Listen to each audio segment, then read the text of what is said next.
Hi everybody, it's Don and I hope you're having a fantastic day. Well, we had an overboard situation on the largest cruise ship in the world, the Icon of the Seas. We had a visitor into Sydney Harbour that completely disrupted the entire sea traffic from cruise ships to ferry in the harbor. I'll tell you about that story.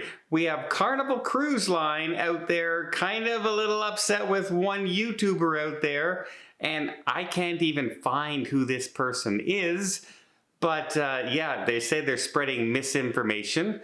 And we also have a passenger who's angry at Carnival because they're basically enforcing the rules.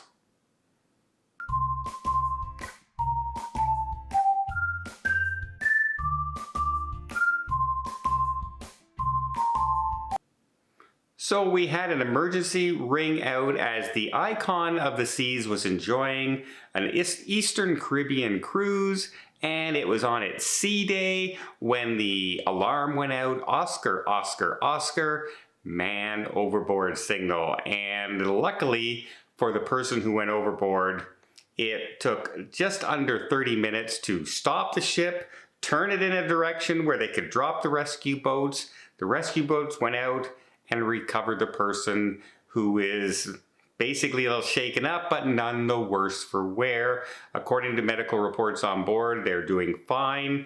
They will be checked out. Of course, in these kind of situations, those people are often removed from the ship at the very next destination until if it's determined that possibly this was on purpose. Was it a dumb accident? Was it something they were doing foolishly? A lot of things can happen, and it's usually the cruise lines, when somebody goes over, they don't want them on the ship for too long because they don't know the situation, and was it really on purpose, and was this an intentional thing that they were trying to do? So they disembark them and try and get the medical attention out there. So hopefully this was just another stupid incident where somebody did something dumb, but as I said many times, it's almost impossible to fall off a cruise ship unless you're either doing it on purpose or you're doing something really dumb. Okay, let's talk about the visitor into Sydney Harbour, one of the most picturesque ports you're ever going to go, with the opera house there and the bridge, and well, they have ferries that are running there all the time, water transportation, cruise ships docking, and they had a visitor. They had a juvenile humpback whale swam into the harbor. Now, normally the humpback, if it comes into the port, will just look in, go, you know what? I don't think I should be here, and they swim out. But this juvenile decided it kind of looked like it wanted to take the tour of Sydney Harbour, and it swam all over the place. It was sort of escorted by some of the police boats out there. It was making sure that the ferries, they stopped the ferries running while the whale was around, and the cruise ships, of course, were already in at that point, so there was no danger from them. But yeah, it kind of disrupted the natural flow of things, if you will, in Sydney Harbour for quite a few hours, shall we say, until the juvenile whale finally decided to swim out on his own, none the worse for wear, and visited one of the most popular cruise ports in the world, a beautiful destination. He probably is looking up at the opera house going, I wish I could go up on land and take myself a selfie. That's what the whales normally are thinking when they're visiting and seeing us out there in the wild. I'm sure that's what it is. Next, let's talk about Carnival Cruise Line and two situations that are currently happening. One is a passenger was very upset and furious that Carnival confiscated an item. And the item that they confiscated was a socket ceiling fan. The one that you would have to screw in to a light bulb.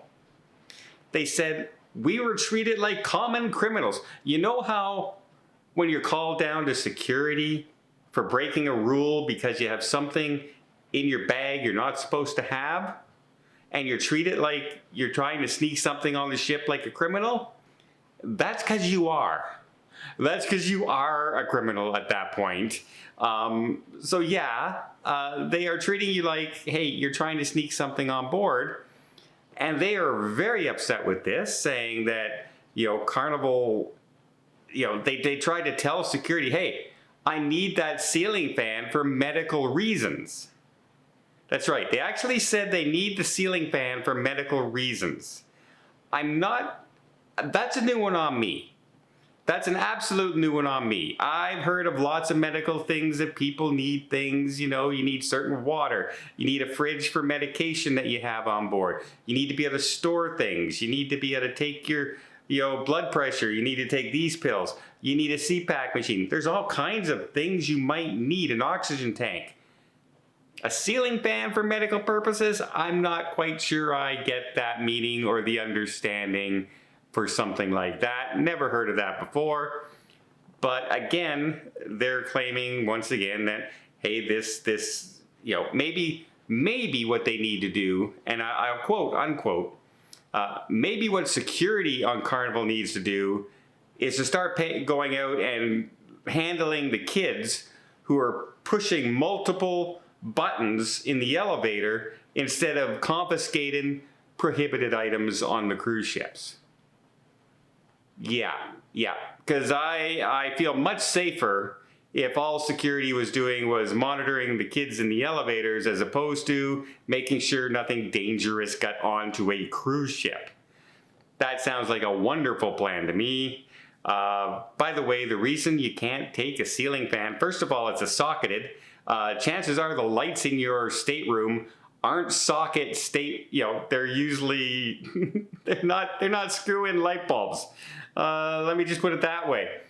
And I don't know where you were going to put this, anywhere in your cabin, but maybe they brought a lamp with them that they were going to somehow, wrangle up into the ceiling, and then I don't get it. I don't get it. All right, on with the next story. We have YouTube shutting down a rumor that has gone out where somebody on YouTube, and I've searched for this channel, folks, because the channel's not mentioned and in the news coverage, and I've searched for the item, but apparently there was somebody on YouTube who claimed that with inside information that they heard in August that Carnival Cruise Line was going to start charging a handling fee for luggage on short cruises of 6 days or less. In fact, they were going to charge $20 a bag for short cruise luggage handling.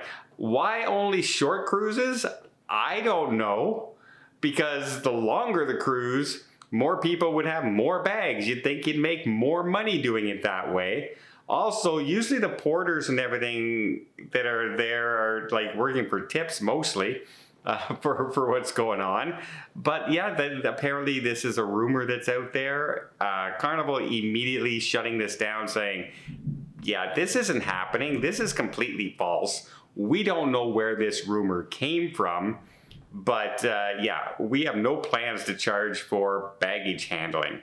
And I guess after changing the loyalty program and stuff like that, it's kind of fair game out there to think, oh, well, they're trying to save money there. Maybe they're going to try and save money here as well. Can you imagine the outcry if they started trying to charge for luggage fees on cruise ships? Then they're going to have an issue. That's when the issues really would start to turn against a cruise line. So I don't think any cruise line out there has any thoughts of doing that at the moment at all. Well, let me know in the comments down below. Do you know a medical reason why someone might need a ceiling fan other than another fan? Like, you can bring some fans on cruise ships for your room, but a ceiling fan, a must for a ceiling fan? Never heard of it before. Well, I hope you appreciate this video. If you did, please give it a thumbs up. We'll see more tips, more tricks, more travel vlogs from around the world. Hit that subscribe button. Until next time, have yourself a safe and a great vacation. And that's right, I'd rather be, whoop. There you go. I'd rather be cruising, everybody. I'd rather be cruising.